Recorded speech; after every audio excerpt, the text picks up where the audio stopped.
Good morning दोस्तों, मैं दलपत सिंह चांदपुर से एक बार आपका स्वागत करता हूं यूट्यूब की इन ऑनलाइन क्लासेस में। तो आज का हमारा टॉपिक है France abolishes monarchy and become a Republic.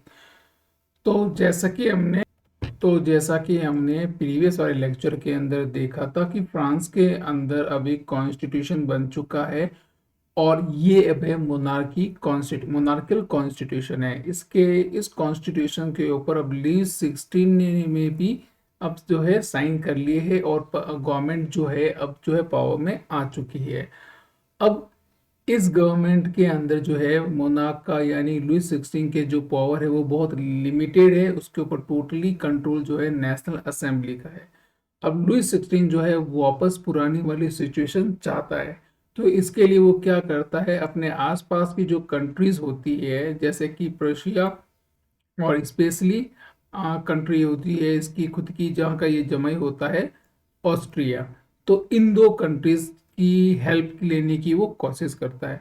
साथ ही साथ में फ्रांस के आसपास में जितनी भी नेबरिंग कंट्रीज जो होती है जहाँ पे मुनाक वगैरह जो है रूल करते हैं, तो वो भी फ्रांस के डेवलपमेंट से जो है वो बहुत ज़्यादा परेशान हो रखे होते हैं।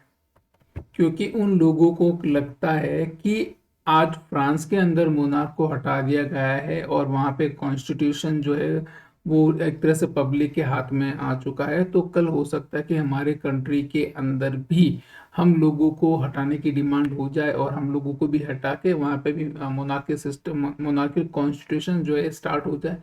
तो ये चीज़ इनमें कहीं ना कहीं डर था।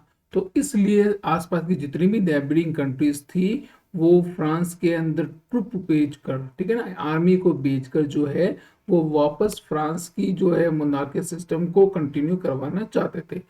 लेकिन इससे पहले कि ये सारे कंट्रीज अपनी ट्रुप्स भेजे, फ्रांस की नेशनल असेंबली जो होती है उसी ने अप्रैल 1792 के अंदर प्रूशिया और ऑस्ट्रेलिया के अगेंस्ट में जो है वॉर डिक्लेयर कर दी।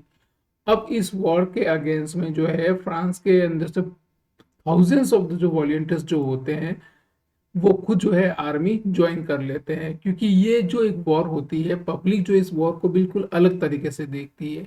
ये वॉर होती है एक आम पब्लिक और किंग और एरिस्टोक्रेसी के खिलाफ में। तो इस तरह से जो है एक अमीर और गरीब की जो है वॉर ये होती है। तो इसके अंदर ज्यादा से ज्यादा लोग जो है इसमें आपके पार्ट लेने लग जाते हैं। अब इसी समय जो एक बहुत ही अच्छे पोइट थे जिनका नाम था आपके रॉजेट डी लाइल।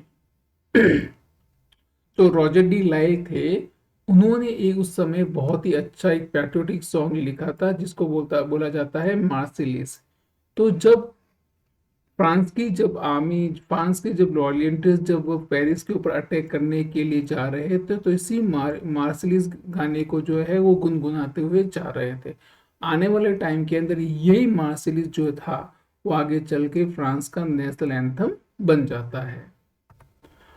अब आर्मी जो कि पब्लिक जो है मोस्टली जो यूथ है, मोस्टली जो मेन जो है वो आपके रिवोल्यूशनरी वॉर की तरफ जा चुके हैं। वो दूसरी कंट्रीज के साथ वॉर करने के लिए जा चुके हैं। तो अब जो इकोनॉमिकल जो एक्टिविटीज या इकोनॉमिकल जो कंडीशंस वगैरह जो थी फ्रांस की थोड़ी गड़बड़ा जाती है। और अब ये होता है कि जो फ्रांस के अंदर जो हाउस होल्ड है या घर की जो पूरी जिम्मेदारी जो होती है, फैमिली की पूरी जो जिम्मेदारी होती है वहाँ की औरतों के बीच में आ जाती है। तो वहाँ पे अब ज़्यादातर औरतें ही बची है जो पूरी अपनी फैमिली के लिए वही कमाती है और वही फैमिली की आपके केयर करती है। अब जो पॉपुलेशन जो वहाँ पर रह गई है, जो लार्ज सेक्शन जो पॉपुलेशन का जो कि आपके थर्ड स्टेट से आता था, गरीब तबके के लोगों का आता था। तो अब ये लोग जो थे ये उस टाइम के अंदर जो गवर्नमेंट जो कॉन्स्टिट्यूशन का जो सिस्टम चल रहा था, गवर्नमेंट जिस सिस्टम से चल रही थी उससे वो बिल्कुल भी खुश नहीं थे। वो लोग चाहते थे, क्योंकि एक्चुअली था क्या कि जो भी गवर्नमेंट जो थी वो रिचर लोगों के हाथ में थी जो टैक्स पे कर सकते थे। तो अभी भी गवर्नमेंट के ऊपर रिचर सेक्शन का ही जो है वो आपके पूरा कंट्रोल हुआ करता था। तो गरीबों को कुछ मिलता था नहीं, ना ही गरीब लोगों के बारे में कुछ सोचा जाता था। तो अब गरीब लोगों ने मिलकर, ठीक है ना, अपने खुद के क्लब्स बनाने शुरू किए। इसके अंदर सबसे फेमस क्लब जो है वो सेंट कॉन्वेंट, एक कॉन्वेंट सेंट थे जिनका नाम था जैकब, जो कि पेरिस से थे। तो उन्होंने जैकोबिन क्लब जो है वो स्टार्ट किए थे। तो ये जो जैकोबिन क्लब जो थे वो बहुत ज़्यादा फेमस हुए पब्लिक के बीच में, और ज़्यादा से ज़्यादा जो है जैकोबिन अलग अलग कंट्रीज के अंदर भी खुले। तो इनके अंदर पब्लिक इकट्ठी होती थी और अपने राइट्स के बारे में बात करती थी, गवर्नमेंट को क्या करना चाहिए, इनके पॉलिसीज के ऊपर वगैरह सारी चीज़ें वो यहाँ पे डिस्कशन वगैरह होता था। अब इन जैकोबियन क्लब्स के मेंबर होते कौन थे, अब थोड़ा सा ये देखते हैं। देखो जैकोबियन क्लब में ऑलरेडी बता दूं, जो गरीब तबके के लोग जो आते थे, जो कि प्रॉस्परस सेक्शन सोसाइटी से नहीं थे, जो कि टैक्स वगैरह नहीं दे पाते थे, जैसे कि आपके छोटे शॉपकीपर हो गए, आर्टिसंस हो गए, शू मेकर हो गए, पेस्ट्री कुक वाले हो गए, वॉच मेकर हो गए, प्रिंटर्स हो गए, तो ये कहीं पे किसी जगह पे सर्वेंट वगैरह वो हो गए, डेली वेज पे जो वर्क करने वाले पर्सन हो गए। तो ये सारे के सारे लोग जो थे वो जैकोबिन क्लब के मेंबर हुआ करते थे। और इन सब को लीड कौन कर रहा था, इन सब का लीडर था आपके मैक्सिमिलियन रॉबेस्पियर, ठीक है ना। अच्छा, मैक्सिमिलियन रॉबेस्पियर ने जो है इस ग्रुप को जो है, सोसाइटी के इस ग्रुप को यूनाइट करने के लिए या उनको अपनी यूनिटी दिखाने के लिए एक नया आइडिया दिया, एक नया जो है आपने तरीका अपनाया। उसने क्या किया कि अपने जितने भी मेंबर्स थे उनको लॉन्ग स्ट्रिप ट्राउजर्स पहनने के लिए जो है कहा। और साथ ही साथ में ये जो एक्चुअली जो ये जो आपके देख सकते हैं, ये वाली जो ट्राउजर थी, ये ट्राउजर उस समय जो है वहाँ के डॉक वर्कर्स जो है वो पहना करते थे। तो इसी को उन्होंने सबके लिए कर दिया कॉमन कि आप इसी को पहने आप। अच्छा, डॉक वर्कर का मतलब जो कि आपके कहीं पर भी पोर्ट वगैरह होते हैं, जहाँ पे शिप्स वगैरह आती है, जहाँ पे माल वगैरह खाली होते हैं, तो वहाँ पे जो वर्कर्स होते हैं उनको डॉक वर्कर्स कहा जाता है। तो ये एक तरह से मजदूरों की निशानी थी, तो इसी को उन्होंने अपने एज ए सिंबल जो है वो यूज कर लिया। और आगे जाके जो है ये इसके अंदर और भी कुछ नई चीजें इन्वेंट वगैरह हुई, और अब लोग जो है नी ब्रीचेस वाले जो है क्लोथ वगैरह भी इसमें पहनने लगे। अब ये जो बिल्कुल नए टाइप का जो आपके जो क्लोथिंग सिस्टम था, बिल्कुल नए टाइप का जो ड्रेसिंग पैटर्न था, तो इस तरह से वो लोग जो है अपनी यूनिटी दिखा रहे थे।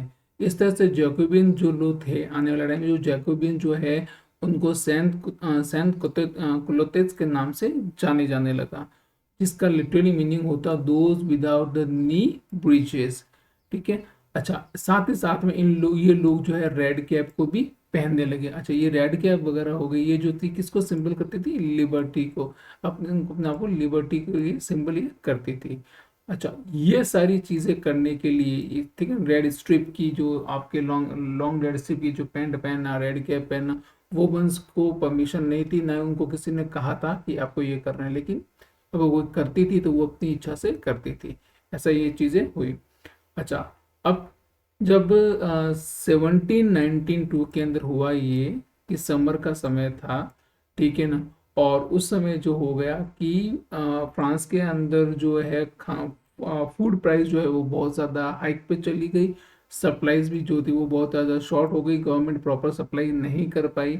तो इस चीज के अगेंस्ट में ये जो जैक्यूबिन क्लब जो थे, यानी ये जो सबसे बड़ा जो पार्ट सोसाइटी का जो था, ये जो था वो बहुत ज़्यादा नाराज हो गया। और उन्होंने अगस्त 10 1792 के अंदर जो है वो वहाँ का जो पैलेस था, जिस पैलेस का नाम था तुलेरीज, ठीक है ना, उस पैलेस के ऊपर जहाँ पे किंग वगैरह रहा करता था, उसके ऊपर अटैक कर दिया। और वहाँ के जो किंग के जो गार्ड वगैरह थे उनको उन्होंने जो है मार डाला। और साथ में किंग को उन्होंने खुद ने ही आप क्या है एक तरह से हिरासत में, जो होस्टेज, उसको कई घंटों तक अपने साथ में रखा। फिर क्या होता है, वहाँ की जो गवर्नमेंट होती है, वहाँ की गवर्नमेंट, वहाँ की जो पुलिस प्रशासन जो भी होता है, वो रॉयल फैमिली को इम्प्रिजन में डाल देते हैं, यानी जेल में डाल देते हैं। इसका रीजन देखो, ऐसा नहीं है कि सिर्फ ये लोग नाराज हुए, कई रीजंस होते हैं, क्योंकि ऑलरेडी जो कॉन्स्पिरेसी वगैरह ये जो रॉयल फैमिली कर रही थी, तो ये भी खुल के सामने आ जाती है। खैर, उसके बाद के अंदर वापस इलेक्शन करवाए जाते हैं फ्रांस के अंदर। उस इलेक्शन के अंदर क्या होता है कि जो अब नया कॉन्स्टिट्यूशन जो बनता है उसके अंदर 21 ईयर्स और उससे अबव के जितने भी लोग होते हैं, चाहे वो आपके टैक्स दे रहे हो या टैक्स नहीं दे रहे हो, उससे कोई फर्क नहीं पड़ता, सबको वोटिंग राइट मिल जाता है। लेकिन ध्यान रखिएगा, सिर्फ मेंस को, अभी भी सिर्फ मेंस को ही वोटिंग राइट्स मिला है, वुमेन्स को अभी तक वोटिंग राइट्स यहाँ पे ये लोग नहीं दे पाते हैं। ठीक है, अब जो नया कॉन्स्टिट्यूशन बना है, ठीक है ना, जो नया इलेक्टेड असेंबली जो बनी है कॉन्स्टिट्यूशन के अकॉर्डिंग, इस नए असेंबली को कन्वेंशन के नाम से फ्रांस में जाने लगा। देखो पहले था नेशनल असेंबली के नाम से, और अब जो है फ्रांस के अंदर जो है असेंबली का नाम कन्वेंशन हो गया। ठीक है, अब 21 सितंबर 1792 को जो है फ्रांस के अंदर मोनार्कियल सिस्टम को जो है पूरी तरह से एबॉलिश कर दिया गया और फ्रांस को एक रिपब्लिक कंट्री बना दिया गया। अब इसके अंदर रिपब्लिक मतलब एक तरह से ऐसी गवर्नमेंट होती है जहाँ पर पब्लिक इलेक्शन के थ्रू गवर्नमेंट बनाती है, और कंट्री का हेड यानी गवर्नमेंट का हेड भी जो है वो इलेक्शन के थ्रू, पब्लिक के वोट के थ्रू ही बनता है। इस तरह से क्या हो गया, फ्रांस के अंदर अब कोई भी हेरिडिटरी मोनार्की नहीं रही। ठीक है, और साथ ही साथ के अंदर जो है आपके अब साथ में क्या होता है कि लुइस 16 के ऊपर भी केस चलता है, उसके भी आरोप जो है तय हो जाते हैं, उस पर भी पता चल जाता है कि इसने क्या कॉन्स्पिरेसी वगैरह की थी, सब चीज़ें जो इसके बारे में पता चल जाता है। और उसको जो देशद्रोह के ट्रीजन के आरोप के अंदर जो है 21 जनवरी 1793 को एक जगह होती है पैलेस डे ला कॉन्कॉर्डे, इस जगह पर उसको पब्लिक के सामने उसको फांसी की सजा दे दी जाती है। और बाद में क्वीन जो होती है मैरी एंटोनेटे और भी दूसरे जो लोग जो होते जो रॉयल फैमिली से इस कांड में शामिल होते हैं, तो उनके साथ भी सेम यही चीज की जाती है। इस तरह से फ्रांस के अंदर राजतंत्र का पूरी तरह से समाप्ति होती है, और अब जो है फ्रांस जो है रिपब्लिक कंट्री बन जाती है। ठीक है, और कुछ चेंजेस के साथ में, अब चेंजेस क्या हुए कि अब वहाँ के 21 ईयर से अब चाहे वो मैटर नहीं करता कि वो रिच है या नहीं है, लेकिन हर एक अगर आदमी है तो 21 ईयर्स की एज से ऊपर का है या 21 का कंप्लीट हो चुका है तो उसको वोटिंग राइट मिल जाता है। हालांकि सब कुछ जो है रिपब्लिकन बन चुका है, लेकिन the reign of the terror 1793 से 1794 का जो टाइम था फ्रांस के अंदर, इसको रीन ऑफ टेरर के नाम से जाने जाने लगा। रीजन इसका ये था कि अब जो है गवर्नमेंट का जो हेड है या गवर्नमेंट की पूरी जो कंट्रोल है, एक रॉबेस्पियर जो पर्सन होता है उसके हाथ में आ चुका है, और उसकी जो पॉलिसीज है वो बहुत ही ज़्यादा वो सीवियर कंट्रोल वगैरह उसने फ्रांस पे कर रखा है, और पनिशमेंट भी जो है इसने बहुत तगड़े वाले दे रखे हैं। कहीं पर भी कोई भी पर्सन हो, चाहे वो नोबल पर्सन हो, चाहे क्लर्जी पर्सन हो, कोई भी पर्सन हो, किसी भी पार्टी का हो, वो मतलब जो अगर वो गिल्टी मिल गया तो उनको अरेस्ट किया जाता था, उनको इम्प्रिजन किया जाता था, बाद में उनको जो है उनके ऊपर आपके रिवोल्यूशनरी ट्रिब्यूनल यानी कि एक कोर्ट के अंदर उनके ऊपर केस वगैरह होता, जैसे ही ये गिल्टी मिलते थे तो इनको गिलेटिन के थ्रू जो है आपके इनका सर कलम कर दिया जाता था। अच्छा, गिलेटिन जो था ये एक तरह का डिवाइस था, ठीक है ना, जिसके ऊपर एक बहुत बड़ी जो है दो पोल्स जो होते हैं, दो पोल्स के बीच में बहुत बड़ी ब्लेड लगी हुई होती है, फिल्मों में का देखा होगा आपने। तो ये जो गिलेटिन जो होती है तो इसके नीचे किसी का सर रख दिया जाता है, ऊपर से ब्लेड जो होती है वो छोड़ दी जाती है, तो जैसे ब्लेड छूटती है तो वो पूरी ताकत से नीचे आती है और जो भी पर्सन वो जो होता है उसकी गर्दन कट जाती है।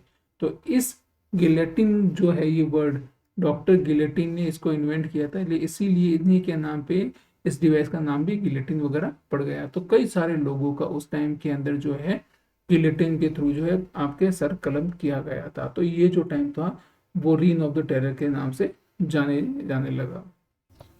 अब पब्लिक के अंदर भी, सोसाइटी के अंदर भी बहुत सारे चेंजेस वगैरह देखने को मिले। प्रोविंस पे गवर्नमेंट जो थी उन्होंने क्या किया कि उन्होंने जो है आपके जो सीलिंग वेजेस मतलब कि मजदूरी की जो प्राइस वगैरह जो थी उसको भी फिक्स कर दिया गया कि मैक्सिमम किसी को भी मजदूरी इससे ज़्यादा नहीं मिलेगी। दूसरी तरफ से मीट और ब्रीड जो है वो वहाँ पे राशन के थ्रू लोगों को पहुंचाए जाने लगे।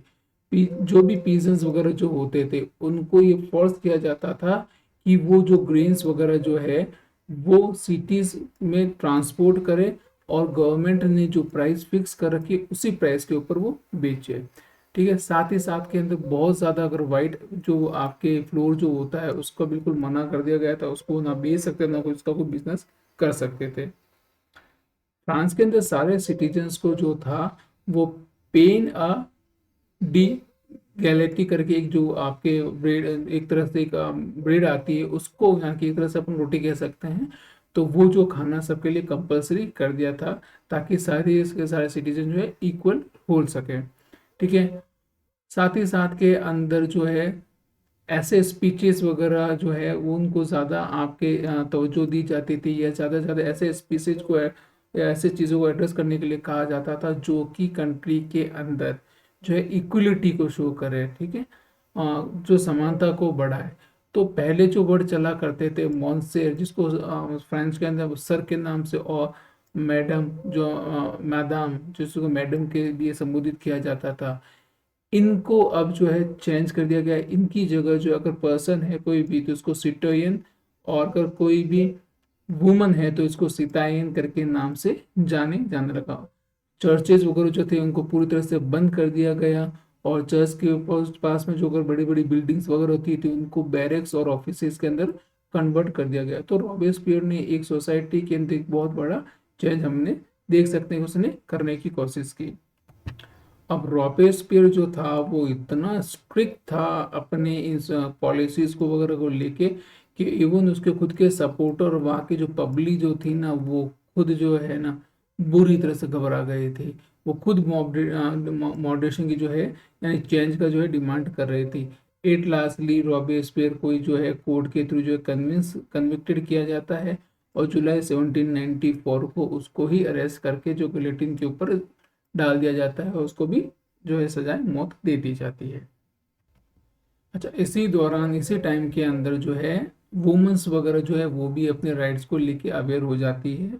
तो अगर हम देखें तो ये एक जो पेंटिंग आपको जो दिख रही है, ये जो एक पेंटिंग है एक किसी वुमन आर्टिस्ट ने ही बनाई है, और ये जो वुमन आर्टिस्ट ने अपनी पेंटिंग जो है वहाँ के सैलून के अंदर इसको जो है एग्जिबिट किया था। ये जो एग्जीबिशन जो होता था हर 2 साल में एक बार लगता था। पहले यहाँ पे वुमेन्स वगैरह इनको परमिशन वगैरह नहीं थी, लेकिन यहाँ पे जो है रिवोल्यूशनरी इवेंट होने की वजह से अब वुमेन्स जो है वो भी जो है पेंटिंग वगैरह सीखना या दूसरे जो छोटे मोटे जो काम वगैरह वो सीख सकती थी। तो अब इनको भी परमिशन मिलती, तो कहीं ना कहीं एक तरह से ये भी जो है खुल के सामने आ पा रही थी। तो इस तरह से ये पेंटिंग जो है यहाँ पे एक लिबर्टी को शो करता है। अब ये जो पिक्चर है इस पिक्चर के थ्रू पता चलता है कि उस टाइम में जो गवर्नमेंट वहाँ पर थी तो वो गवर्नमेंट जो है पब्लिक का फेवर लेने के लिए उनकी लॉयल्टी को हासिल करने के लिए अलग अलग टाइप के आयोजन वगैरह करवाती थी, और इन आयोजन के थ्रू जो है वो जो है पब्लिक को क्या अट्रैक्ट करती थी, और ताकि उनका जो है तो इस तरह के ये वहाँ पे ये चीज़ें होती। तो ये इसमें से कुछ यहाँ पे एक पिक्चर्स में दी हुई है, किसी आर्टिस्ट ने बनाई हुई है कि किस तरह से गवर्नमेंट जो है वो पब्लिक को इम्प्रेस करने की कोशिश करती थी।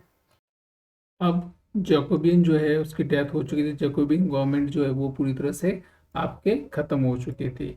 जैसे ही जैकोबिन गवर्नमेंट खत्म होती है तो वेल्दिर मिडिल क्लास के जो लोग थे वापस उनके हाथ में सत्ता आ जाती है, यानी कि पहले वाला सिस्टम कि जो मिडिल क्लास के जो लोग थे जिनके पास में कुछ पैसे वगैरह थे, रिच लोग थे जो टैक्स वगैरह देते थे, उन लोगों के हाथ में वापस पावर आ जाती है। अब ये जो है ये जो सेक्शन है अब ये दो तरह की लेजिस्लेटिव काउंसिल जो है उसको बनाती है। ठीक है।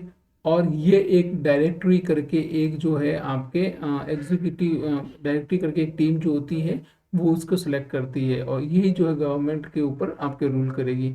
अच्छा, ये जो डायरेक्टरी होती है ये 5 लोग मेंबर्स से मिलकर बनी हुई होती है, और ये कहीं ना कहीं क्या करती है कि जब क्यूबिन क्लब के जो लोग थे पहले जिस तरह से गवर्नमेंट बनी थी उस तरह की गवर्नमेंट से बचने की ये कोशिश करते हैं। तो अब ये 5 लोगों की जो डायरेक्टरी जो बनी है ये जब भी मिलते थे आपस में या जब भी ये मीटिंग वगैरह करते थे तो ये आपस में उलझते रहते थे, कोई भी एक दूसरे आपके व्यूज से सेटिस्फाई नहीं हो पाते थे।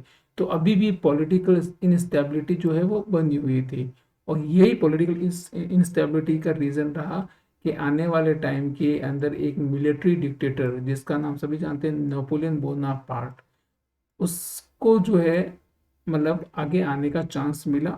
और आने वाले टाइम के अंदर फ्रांस का जो है नेपोलियन बोनापार्ट जो है वो वहाँ का एक तरह से कह सकते हैं पूरी पूरी गवर्नमेंट उसके अंडर में आ गई थी।